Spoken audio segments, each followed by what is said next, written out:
Assalamualaikum warahmatullahi wabarakatuh. Perkenalkan, nama saya Alfia Nurfitri dari kelas 10 IPS 6. Saya akan menjelaskan tentang materi teks laporan hasil observasi.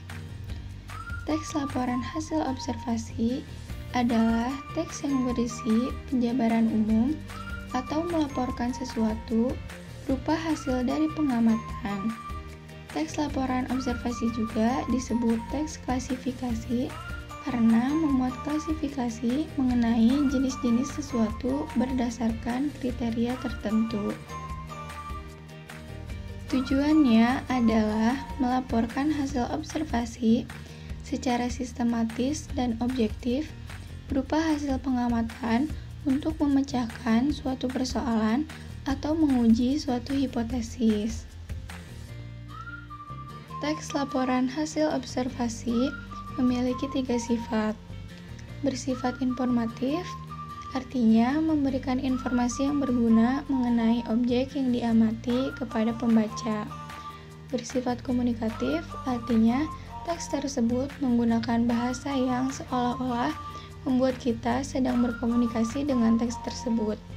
Tujuannya adalah agar isi laporan dalam teks lebih mudah dimengerti.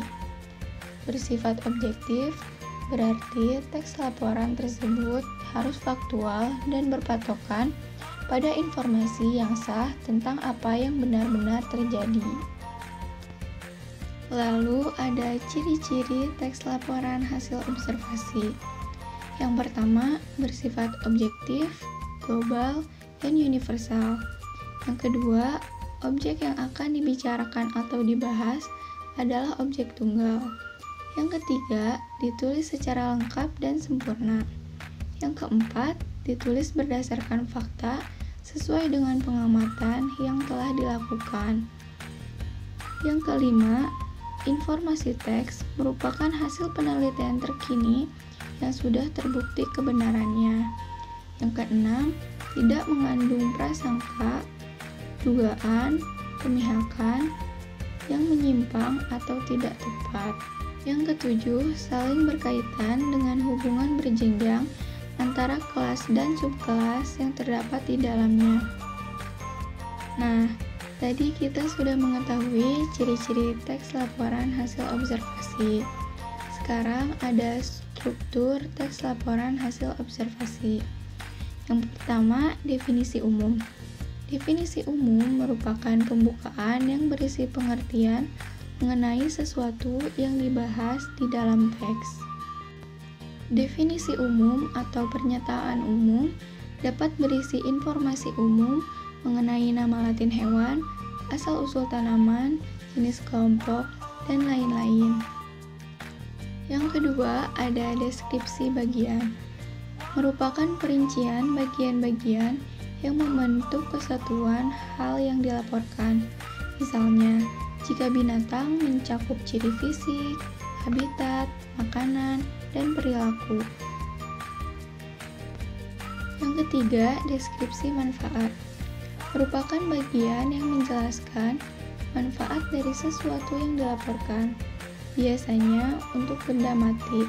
Sementara itu, untuk mendefinisikan benda hidup, definisi yang digunakan adalah definisi perilaku.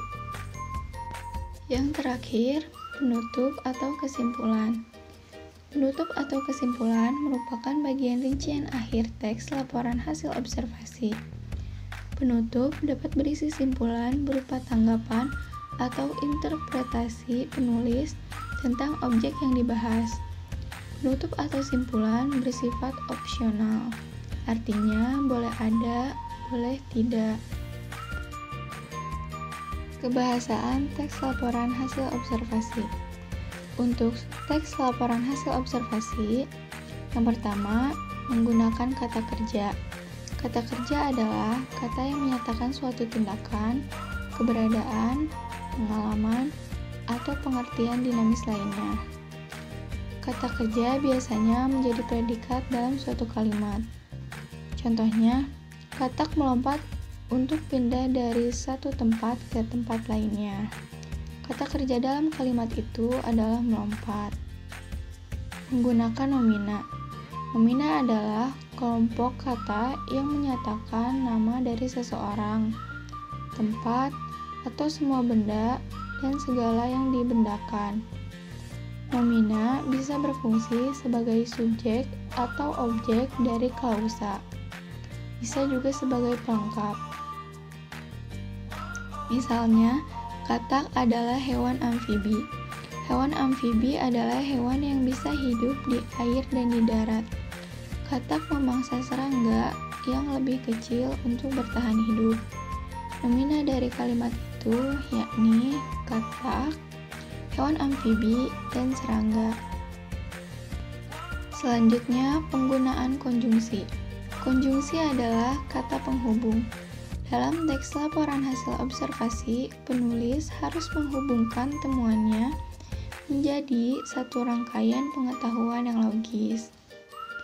Contohnya, kalimat katak melompat dan katak memiliki kaki belakang yang lebih panjang. Keduanya bisa digabungkan menjadi katak melompat dengan kaki belakang yang lebih panjang. Konjungsi dari kalimat itu adalah dengan. Lalu, langkah menyusun teks laporan hasil observasi. Gimana sih caranya kalau kita mau membuat teks laporan hasil observasi? Nah, yang pertama, kita tentukan objek yang ingin diamati. Yang kedua, mengumpulkan informasi tentang objek. Kita bisa langsung mengumpulkan informasi sebanyak-banyaknya tentang objek yang sudah kita pilih. Sebaiknya melakukan pengamatan secara langsung terhadap objek tersebut agar tidak terjadi penyimpangan informasi. Yang ketiga, menyusun kerangka teks laporan hasil observasi.